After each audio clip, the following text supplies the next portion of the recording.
Is Chris Paul coming for his MVP trophy? I want to talk about the NBA playoffs coming up in just a second.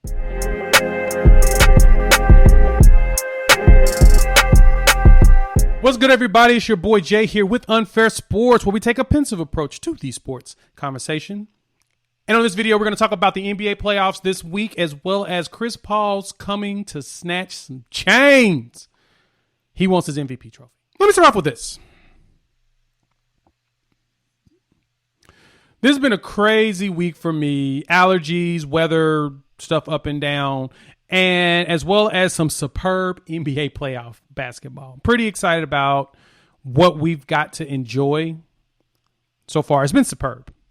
And with that, there's a great chance that we will have a first-time champion or a team winning a chip for the first time in a lot of our lifetimes, mainly myself, because I'm in my late 30s. We get to see these teams win these chips that we haven't seen before. So the Lakers, of course, are eliminated. The other LA team is still around. The Jazz are whooping up on them. You got the Suns and the Denver Nuggets, and it looks like Chris Paul is snatching chains. We have Philadelphia and Atlanta really going back and forth, and it's kind of fun to watch, especially all of the noise talk and chatter between the two. And then you've got Brooklyn just demolishing the Milwaukee Bucks to start, and then Milwaukee coming back and saying, we can buckle down too if we really want to. So it's been fun. It's been something that I am glad that we as basketball fans are getting to enjoy. It's not something that is the blowouts for the Brooklyn games are probably the only ones that were kind of meh for a lot of us. The rest of the games have actually been thoroughly enjoyable, with Donovan Mitchell having comebacks and just putting up massive numbers, Devin Booker cooking, Chris Paul doing work. It's been good for the game that these games are going on, even though a lot of us feared that the popularity would kind of wane off because of who's actually left. Didn't feel like that's the case. But with this one, I want to talk about Chris Paul and the conversation around MVP, and then Donovan Mitchell being the best Jazz player to ever play the game. So Chris Paul and the Suns are now up, 3-0 against the Denver Nuggets. So they have begun the process of actually cooking them boys. And I would say that I'm surprised, but I'm not.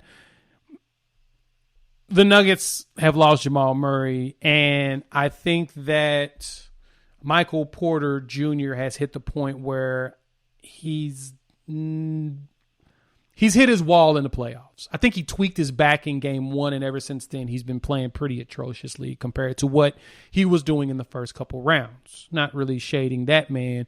It's just he's just not playing good basketball right now. So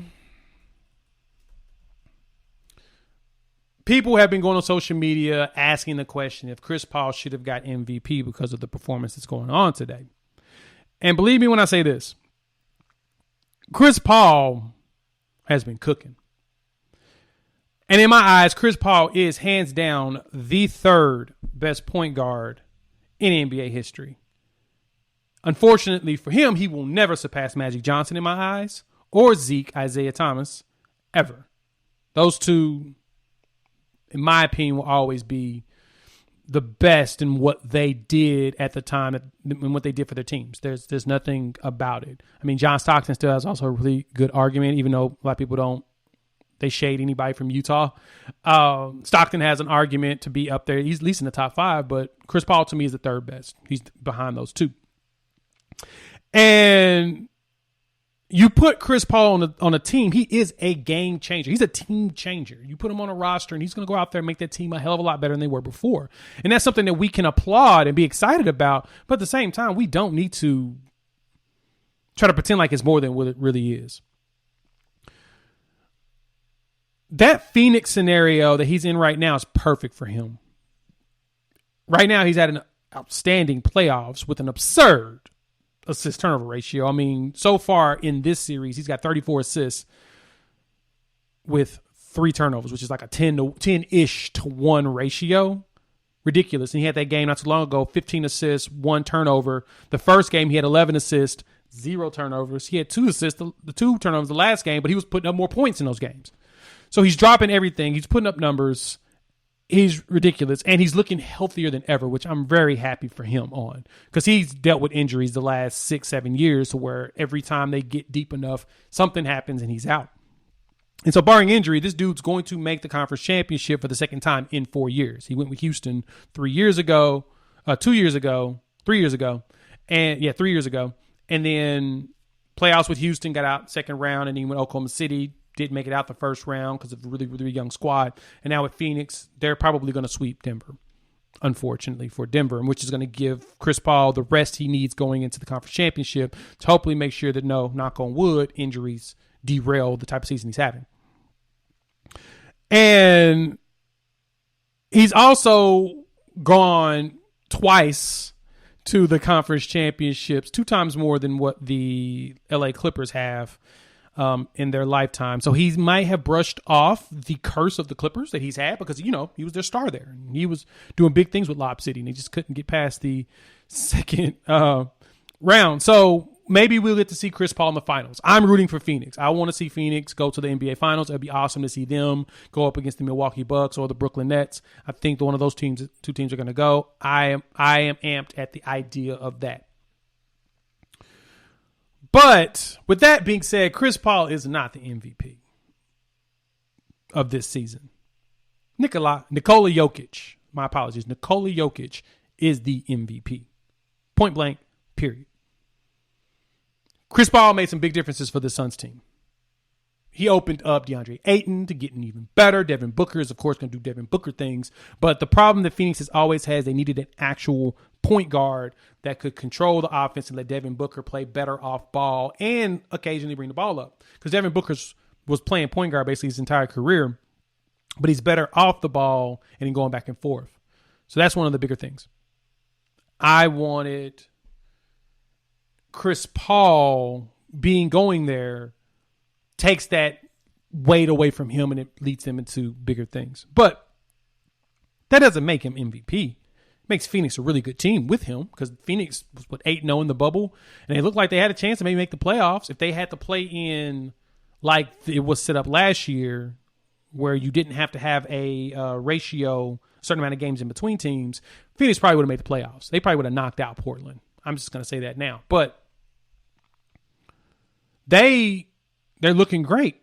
But the thing about the MVP trophy is, and this is why Nikola Jokic got it, it's really a narrative-based award. Now, hear me out on this. Hear me out. Some people are saying that, of course, that's a BS thought process, but it's usually always wrapped around something historic or absurd numbers, leader of a dominant team, or just something we've never seen before. Like players like Jordan and LeBron and even Kobe in their days, or even Shaq, could have probably won MVP just about every year that they were at their peaks because they were probably the best players in the league. MVP trophy doesn't go to the best player in the league. It goes to the one that made the biggest impact for their team. And now, with Chris Paul leading his team to a 2 seed, you can't argue that. But it was more of a team effort than it was just what Jokic is doing. And this is why Jokic gets it, because I think the historical feats is it's like tiers to it. You know what I'm saying? There's a tier to which ones are more important. I think historical feats are always number 1. Then you've got right behind that, the leader of a dominant team. Things we've never seen before is probably 3rd. And then I think absurd numbers takes the 4th slot. That's kind of how we rank it. If Chris Paul had averaged 20 assists this season, he was MVP. It was his. Even averaging only 13 points. If he would have averaged 20 assists, he got it. And if he had shot at 50, 40, 90, he would have got it guaranteed as well. But Jokic is a big man. These are the numbers he gave us. Let me read these to you. This season, he averaged 26.4 points a game, 10.8 rebounds, 8.3 assists, while shooting 57% from the field, 37 from 3, and 87 from the free throw line. Name me a big man that's shooting like that at those clips, even shooting 37% from 3 on a minimum 3 shots a game, averaging 3 shots a game, while doing all the other numbers with the assists and the rebounds. He wasn't one-dimensional. He was everything. Everything ran through him, and you can tell when teams just let him only score and took away his playmaking ability, the team dropped. No one else could pick up the slack. That was proven. Well, now, Jokic walked in. That was what? Against Portland, game 1 of the playoffs this year. He had 1 assist. Got the doors blown off of him. Jokic MVP.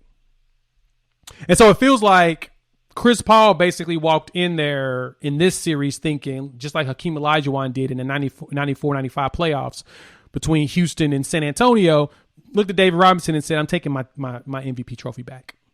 Because Olajuwon was the MVP the year before. And then the next year, David Robinson got it.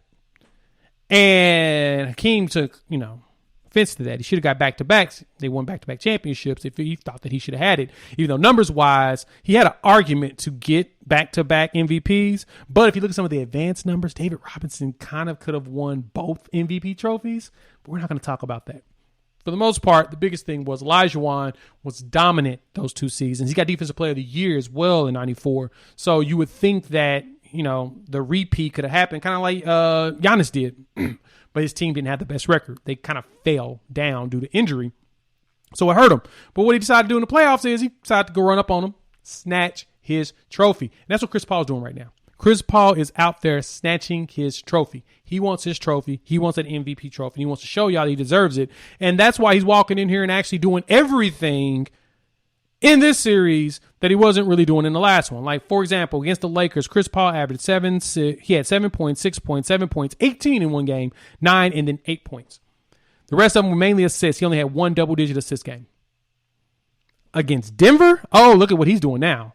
21 with 11 assists, 6 rebounds. 17 with 15 assists, 5 rebounds. And in the last game, 27 points, 8 assists, 6 rebounds.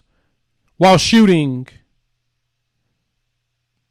57, 60, 56% from the field, roughly 70% from 3 with about 2.75 threes a game, and making all his free throws. Chris Paul was out there proving a point, and he only has 3 turnovers this entire time. Chris Paul wants y'all to know that he should have won MVP, at least in his mind. And I like it. I love that he's coming with that competitive nature and letting Devin Booker not have to cook as much. He's taking some of the pressure off Devin. Devin Booker is still putting up some really ridiculous numbers at 21, 18, 28 last 3 games. Chris Paul's basically telling us that, hey, I should have got an MVP. And these numbers are great. And you're averaging 21, 11, and 5 in this series while shooting 57% from the field, 75% from 3, and 100% from the free throw line. For the season, my man, you weren't the MVP. But you were a hell of a player. And we can appreciate that. Still makes you the 3rd greatest point guard in league history. You should definitely be happy with that as well.